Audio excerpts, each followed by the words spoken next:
We get on the boat about 8:55, and I follow Malika on, and we take a seat on the right side of the boat, not thinking anything of it. 9 o'clock, we take off, and everything is fine. Everything is good. We're starting to take off. The captain, he's talking to us over a microphone saying this is going to be an amazing experience and that they've got beverages and snacks on the boat for us. Everything was going to be great. And I remember sitting up there and I had my arm around Malika and I was looking off in a different direction. I could see, look, the weather was perfect, 78 degrees. The sun is out. Things are looking extraordinary. And I'm thinking this is going to be an amazing adventure. And then about 5 minutes into the ride, my life changed forever. Unbeknownst to us, there was a fuel leak that was emanating from a fuel tank. And that fuel tank was right below where we were sitting. And as a result of the fuel leak, the boat exploded.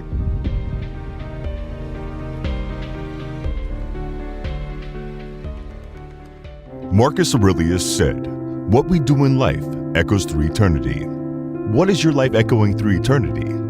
Welcome to Echoes Through Eternity with Dr. Jeffrey Skinner. Our mission is to inspire, engage, and encourage leaders from across the globe to plant missional churches and be servant leaders. So join us and hear the stories of servant leaders reverberating lives as God echoes them through eternity.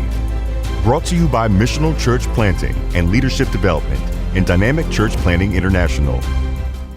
Welcome into Echoes Through Eternity. I'm your host, Dr. Jeffrey D. Skinner. What is God echoing through your life today? I am joined in the studio today by Tiran Jackson. He has an incredibly encouraging story of resilience, a story of overcoming adversity. And he and I got connected a couple of weeks back and we just began talking. And I knew immediately that he was a perfect fit for this show because God has just worked in his life these last 5 years and he has risen through adversity. He's overcome it and still fighting through it. One of the things about adversity is, whenever you get in the middle of it, it doesn't, just because you get on the other side of it, doesn't necessarily mean you're on the other side of it. There's always seems like complications and everything else that pops up, and he just continues to fight. And his story is one of choosing that fight and choosing to be resilient, choosing adaptation, and in turning that, to use an old adage, lemonade, the lemons that life gave him, God enabled him to turn that into lemonade. And he's written a book on it. He's got another book he's coming out. Just an incredible story here. Welcome in, Tiran. I'm so happy to have you here today. So tell us a little bit. Well, introduce yourself. Tell us, background, who you are and stuff, and then tell us your story because it is such an incredible story. No problem, Jeff. First off, thank you for allowing me to be a part of Echoes Through Eternity. It's great to be here. And just to let everyone know a little bit about myself. My name is Tiran Jackson. I am the founder and creator of Reborn Resilient. What is Reborn Resilient? I'm going to get to that a little bit later. But what I do and who I am a professional speaker. I am an author. I am a life coach, and I am a living inspiration. And as I go through my story, you'll understand where that comes from and how I got to this place and where I am in this place today. I try to make a difference by impacting the lives of those who are going through some type of trauma, tragedy, or really some transition in life and help them make a transformation, because we all need to make transformations to go from where we were to where we need to be and ultimately end up being triumphant. I apologize for all the alliteration in there, but it's part of what I do. So, no. I will share more. Yeah, that's great. Story. Yeah. So and of course, all this can be found on the website, and your website is, what is your website again? It is rebornresilient.com. Rebornresilient.com. But people have problems spelling resilient. Rebornresilient.com. Resilient. Yeah, that's one of those words that when you're in the middle of spell check, is that a Z or an S in there? You're but yeah. So you and your wife.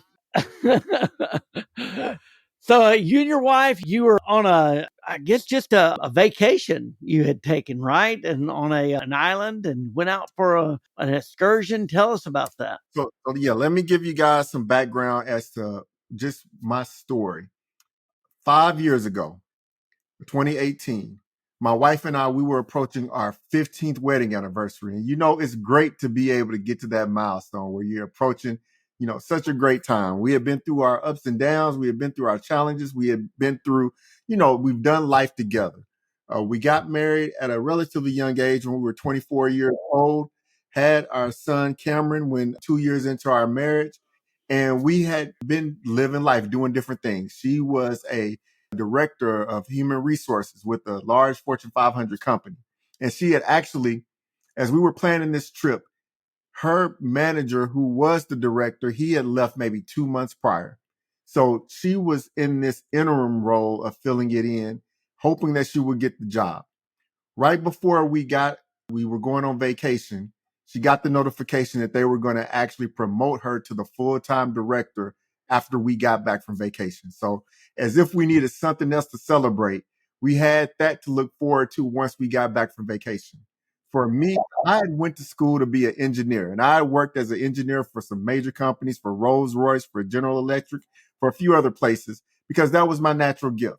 I was given a gift in math and science and how things come together. So I went to school to be a mechanical engineer, and I started doing different things in leadership and being able to help others develop in that space. So we had a busy, busy life. We're based out of Atlanta, but we had this situation where with her role, she would have to fly back and forth to Chicago or to Phoenix, Arizona, or to a couple of different places, and would do that for weeks at a time. So it would just be my son and I here.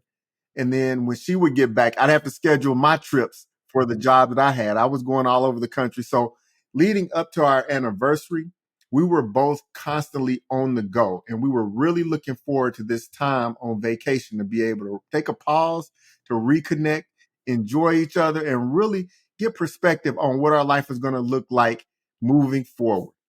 So in June of 2018, we were preparing to go to the Bahamas for what was supposed to be a 5-day trip to be able to, like I said, spend the time together, be able to reconnect and celebrate this momentous occasion. The Wednesday before the trip, I had taken my son. I had driven him from Atlanta to Nashville, Tennessee to stay with his aunt and uncle, my wife's brother and sister-in-law. And I dropped him off and I told him, son, I'll be back in 1 week, in 7 days to pick you up. And I felt good that he was going to be all right. Now, the relatives, they let him do things that we don't necessarily let him do. They let him eat ice cream late at night and, do things to torment the dogs, to stay up and Child's play, dream come do true, different right? things. Exactly. He needed the break from us as much as we needed it from him, but he was going to be okay. And I left him there thinking that all was going to be well and that in 1 week I would be back to see him again. So the next day, that same day, I drove back to Atlanta, and the next day, Malika and I, we boarded our plane, flew to the Bahamas, and didn't think anything of it. We were staying at a plush, all-inclusive resort. Like I said, it was supposed to be for 5 days. Got there, and we were in paradise. The first 2 days were wonderful. We spent time at the beach, had a couple of fruity drinks, got to spend time at the pool, really getting this place of relaxation and really talking about and really digging deep into what we were happy about with each other and being able to move forward and talk about the next 15 years of our lives together. And so this was a great time. We were really being able to spend time together because life was slowing down for us in that moment. On the third day, we had decided the day before that we were going to actually do something adventurous. We were going to leave the resort.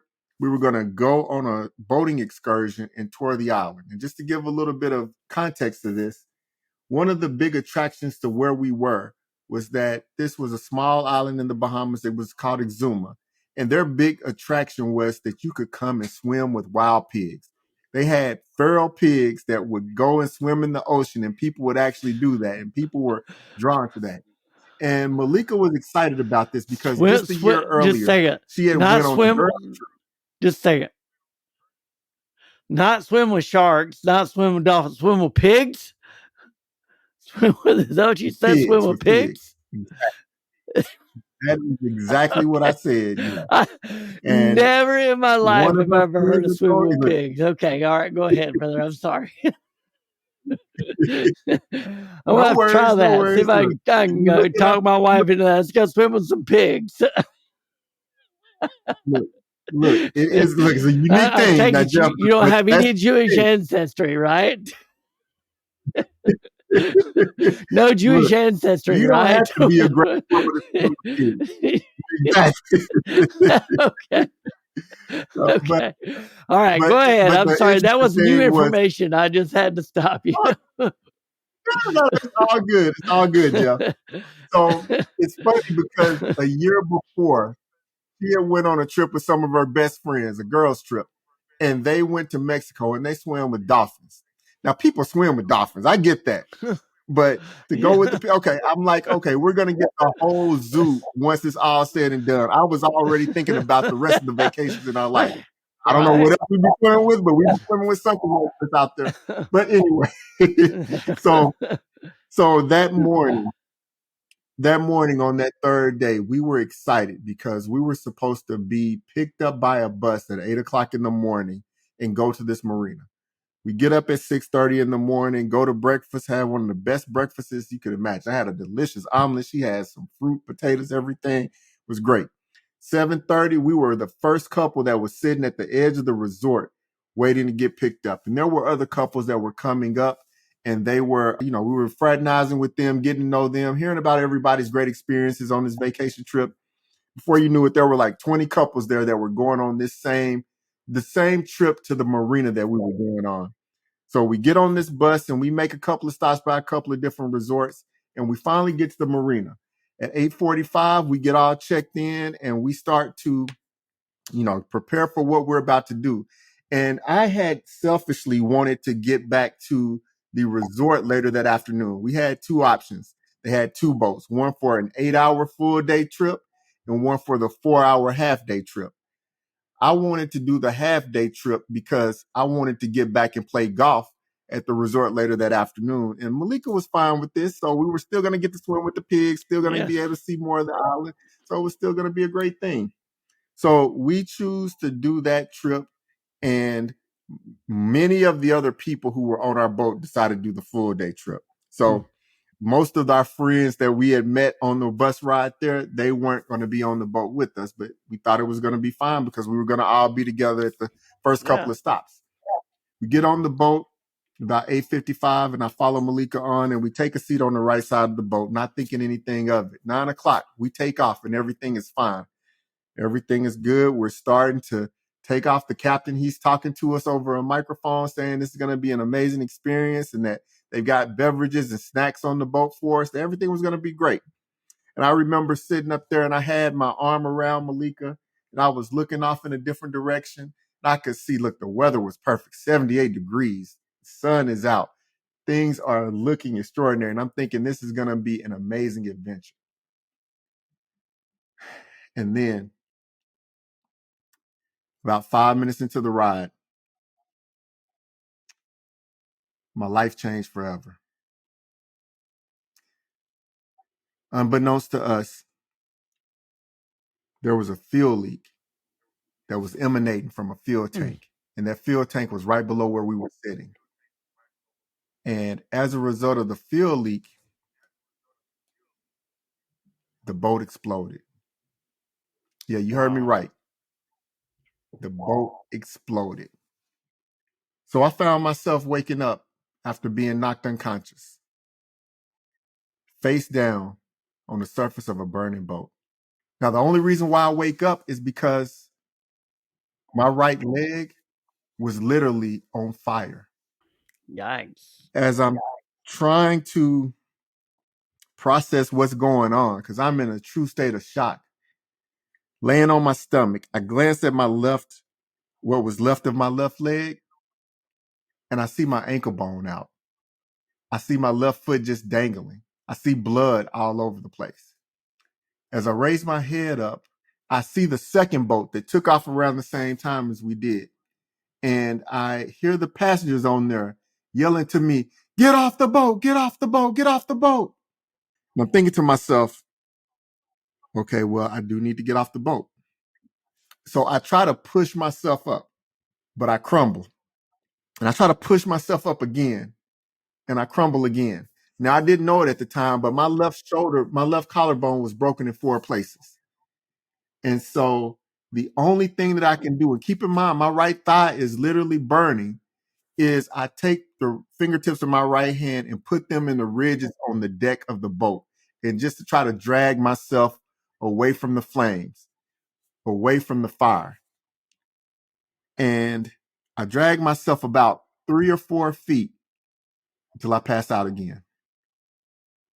Now, we weren't too far into the trip, and the water was pretty shallow where we were.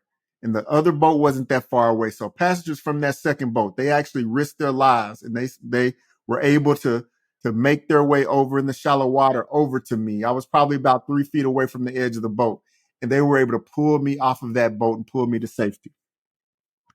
As I revive again, my first question is, where's my wife?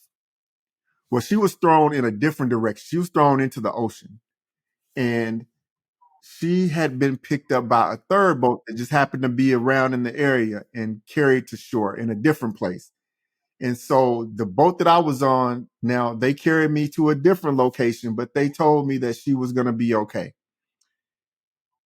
The next thing I know, I'm waiting. And finally they put me on the back of a pickup truck on a piece of plywood to haul me to a clinic. And as they get me to the clinic, they tell me that Malika is already there. As I get to the clinic, they take me off the truck, put me on a stretcher and wheel me in. And as I'm being wheeled into the clinic, that's the first time I hear from Malika. I hear her moans, her agony, her pain, and I can't do anything about it. And I'm hoping and praying to God, I'm hoping that she's all right.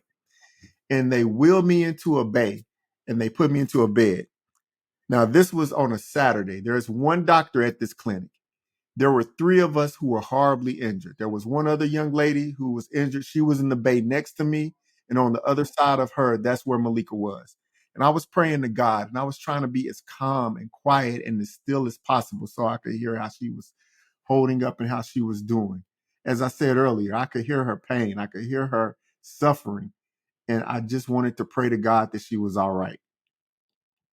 After what seemed like an eternity, the one doctor who was there, he finally came over to me. And I asked him, how was my wife?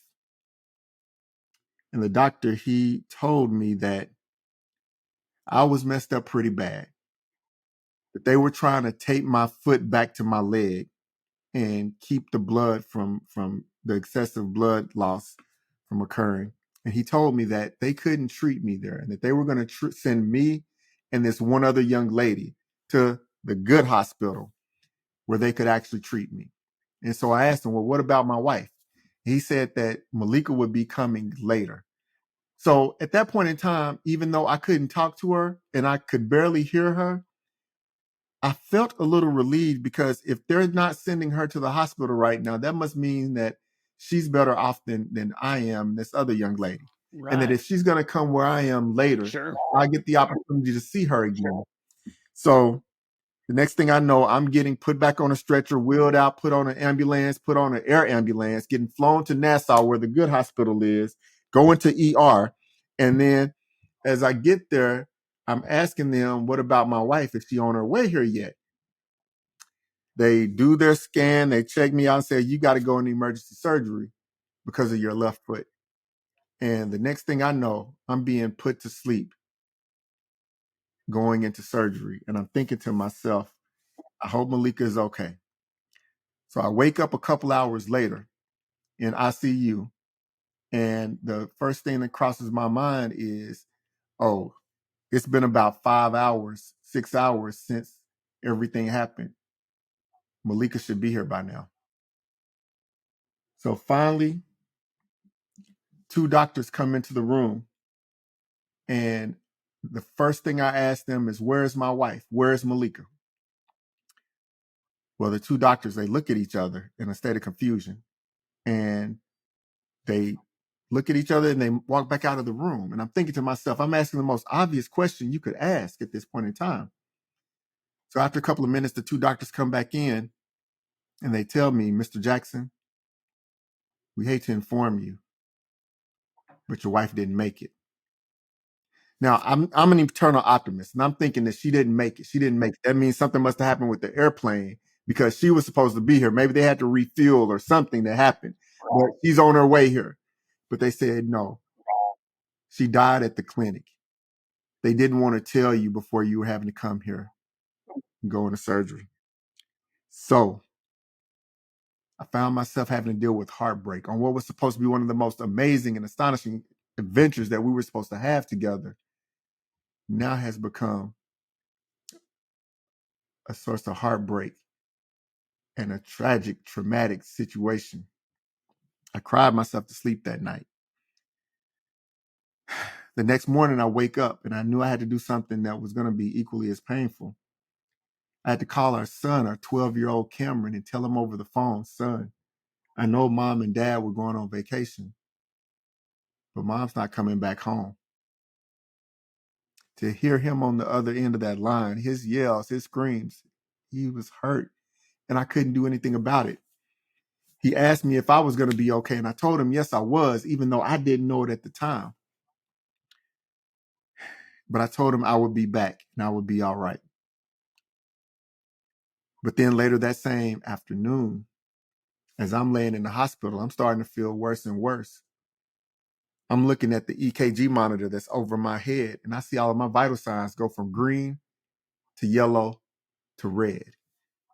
And what had happened was in surgery, they tried to reattach what was left of my foot back to my leg. An infection was starting to go through my body because it was infected. And it was causing my body to start to break down. And as I found myself up there praying to God and trying to understand, God, what did we do? What did we do to deserve this? Why did this have to happen to us? These were the questions that I was asking him. I was in a true state of despair. I was broken physically, mentally, emotionally. And now I'm mad at God about, Lord, why did this have to happen? And I was coming to peace with the fact that I was about to die. He'd already taken my wife. They had actually stopped bringing the doctors in to check on me and started bringing priests in just to pray over me. And I come to realize that when I closed my eyes that night, that could possibly be the last time I closed my eyes. Now, there were a lot of things that had to happen in the background. And by the grace of God, I did wake up that next morning. And I found myself being pretty much snatched out of that hospital and put on an air ambulance and flown to the US. And once I got there, my family, they had arrived. This was in Florida. And the doctors there, they had seen what had happened and they wanted to do everything that they could to try to save me. They told my family that they were going to do whatever they could to make sure that I survived this. And as they started evaluating me, they realized that this infection was getting worse and worse. And I went into emergency surgery and I woke up that same night and my leg below the knee was missing. The next couple of days was rough. I had to go through a total of 8 surgeries in 4 days. I had a broken right foot, fractured ribs, a bruised vertebrae, fractured pelvis, and my collarbone was broken in 4 places. And so I had 3rd-degree burns that I had to deal with. So they operated on me. And then as everybody else was enjoying the 4th of July and barbecue and fireworks, I was getting operated on. But the day after that, as I was starting to recover, things were starting to make sense. I was starting to process what was happening. And I was talking to God. And I asked God again, why did this happen to us? And Lord, what am I going to do? And God spoke to me as clear as I could ever imagine. And he told me, Tiran, if I wanted to, I could have taken your life when that boat exploded. I could have taken your life when all your vitals went from green to yellow to red in the Bahamas. I could have taken your life when you were going through all these surgeries and you were unstable, but I'm keeping you here for a reason. And follow this path that I have for you. He told me that the life that I had before was not going to be the life that I had in the future. He told me, be resilient. That the obstacles that I faced to get to this point were nothing compared to the obstacles that I were going to have to face to overcome what was ahead of me. He told me that Malika had lived the life and she had fulfilled her purpose, and that I was going to need to fulfill mine. And so at that point, it became clear to me, I won't even say it was clear to me, but I knew that there was going to be a greater purpose beyond what I had known to that point in life. And that was the moment where I had to make a choice not to just survive, but a choice to thrive. And making that choice required me to be resilient. So that was the beginning of the change in my life and what was going to have to happen after that. Wow. Are you feeling like you're not living up to your full potential? You know you have a God-given message, but you're not sure how to bring it to life? Made for More's Message Launch program is here to help you clarify that God-given message, know how it serves others, and successfully publish your ministry book or digital product. With our program, you can launch or grow your ministry, get people interested in hearing your message, and start generating more financial support. So if you're ready to take the first step towards fulfilling your calling, watch our free training at workshop.messagelaunchprogram.com. Join the Message Launch Program today at workshop.messagelaunchprogram.com. So how long did it take you to recover after you got out of the hospital? How long was that? So my recovery was something that it was very, very, it required a lot. I was in the hospital for 2 weeks. And at that point in time, I'd gone through the multiple surgeries and I had to actually go somewhere and rest. They told me I needed to rest for about 6 weeks. So I moved in and lived with my sister. I was being pushed around in a wheelchair. I had to have my right foot heal and my left shoulder to heal before I could ever move on my own, where I could actually use crutches. The doctors told me that it was going to take me 6 to 8 months before I might be able to get fitted with the prosthetic and walk again. And that if I did walk, it might not be normal. It would probably be something that was awkward. As I was at my sister's house, I was dealing with a lot of not just physical pain, but emotional pain and heartache and PTSD and depression. A lot of these emotional imbalances and pain that I needed to overcome and deal with as it related to the grief. And I had to go through my journey of dealing with that. But initially, my sole focus was to be able to physically recover so I could have a chance at a life and a chance to be there for my son. It's interesting. A year before we went on this trip, Malika and I, we had this one time and it came back to me that we were in our basement. We were watching a movie and someone had suddenly and tragically died. And it led to us asking one of these what if questions. What if something were to happen to me? And Malika told me if something were to happen to her, she wouldn't want me to grieve for too long. She would want me to be able to move forward with life again. But she told me that the one task that I had to do was to make sure that I did everything that I could to make sure that the only part of her that was still going to be left on this earth was well taken care of. And that was our son, Cameron. So when I was at my sister's house and I was thinking about having to do all of these different physical therapy, occupational therapy, all the things that I was going to have to do mentally and emotionally in order to get myself back together, I had a promise to keep to her. And so I treated those things like they were the most important things in my life that I had to be focused on. I had to be obsessed with. And before I knew it, after the 6 weeks, I was moving on crutches, even though I was extremely weak. I probably had lost about 30 pounds of muscle and just overall weight from depression and just from the grief. But after doing that, I was able to move back to Atlanta. And once I got back here, I continued with the therapy, started the grief counseling. And physically, after 3.5 months, I was fitted for a prosthetic and was able to walk again. And my walk turned into a jog and my jog turned into a run. And I started running and doing 5Ks well before I was even supposed to be able to walk again. Emotionally, I had to go through this healing process. I had to make sure my son was getting the right counseling and treatment because he was going through the loss of his mother. Yeah, I had lost my wife, my best friend, my lover, the mother of my child, my business partner, all of these things. But his loss was different. And I had to learn to be there for him sort of in a motherly and fatherly way at the same time. But it took time. It took effort. It took me having to learn who I was again and really, really learn how to grieve the pain and the loss, but not just be stuck in the past. And I had to find that resilience that God had talked to me about being. And one message that he made clear to me was a couple of things. As I was going through this, I was reminded of Jeremiah 29:11 that says, "For I know the plans I have for you plans to prosper you, not to harm you, plans to give you hope in the future. When I was in my hopeless state, I had to be mindful that God had a plan for me and what that plan was going to be. And then also the fact that there is something about resilience that I had to understand, that resilience was not about regaining what was lost, but it was about reshaping what still remains. And it's what you do with what still remains that determines how your life moves forward from that point. So with that being said, I knew that God was telling me that Malika and I had a great life and it was wonderful for what it was. But I was going to have to embrace what this new future was going to be if I was going to truly walk in my purpose and use this pain to be the stimulant to drive me into that purpose. So, in looking at it from that perspective, and it wasn't easy, but it got me to a place where I was open to the new opportunities that he was placing in my life. And it led me into being able to speak and share my story. And then speaking led to me being able to realize that there are so many of us who are going through challenges and obstacles and pain in our life. But being able to help guide people through how to get through the grief, how to get through the loss, how to get through the pain was what he had intended for me.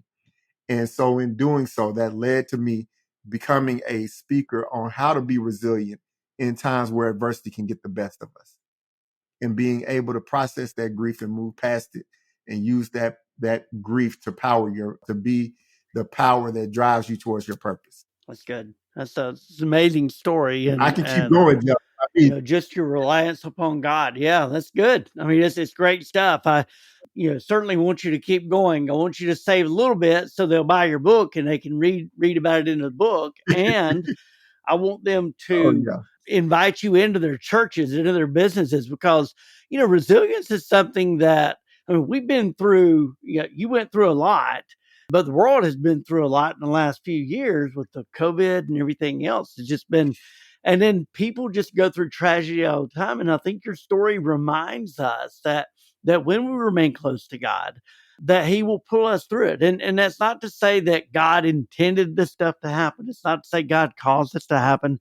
It's just simply to say that bad things happen. And when they do, God is with us, period. And just as he was with Mary, when Jesus, when they were having to flee King Herod, he was with them, just as he was with Job, just as he was with God was with Jesus in the wilderness. And now how all that stuff works out with God and Jesus being the same person, we'll leave that for the theologians. But he promises that is who God is. He is with us. He was with the Israelites as they went through the wilderness for 40 years there.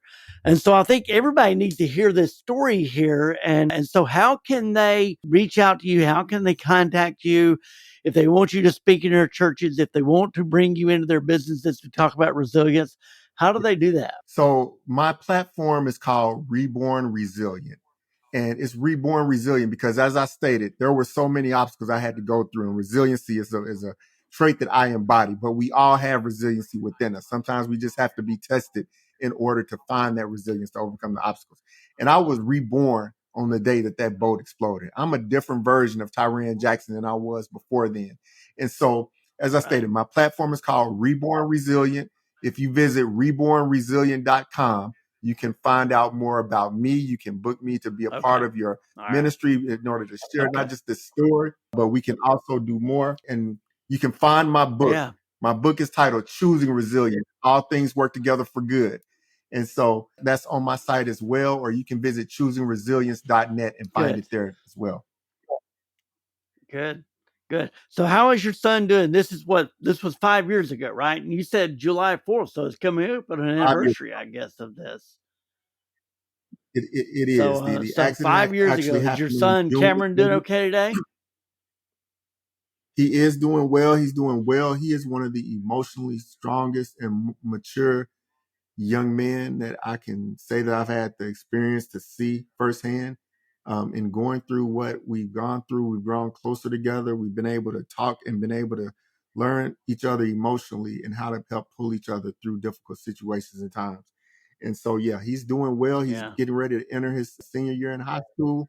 And, I'm proud of the young man that he's become. His mother would be proud of him as well. Well, that's awesome. So tell us some more. What else you got for us here? I don't want to cut you off. I want you to be able to tell your story. I just want to remind you to leave a little bit so they'll won't leave them wanting more. That's one of the things I had to learn as a pastor.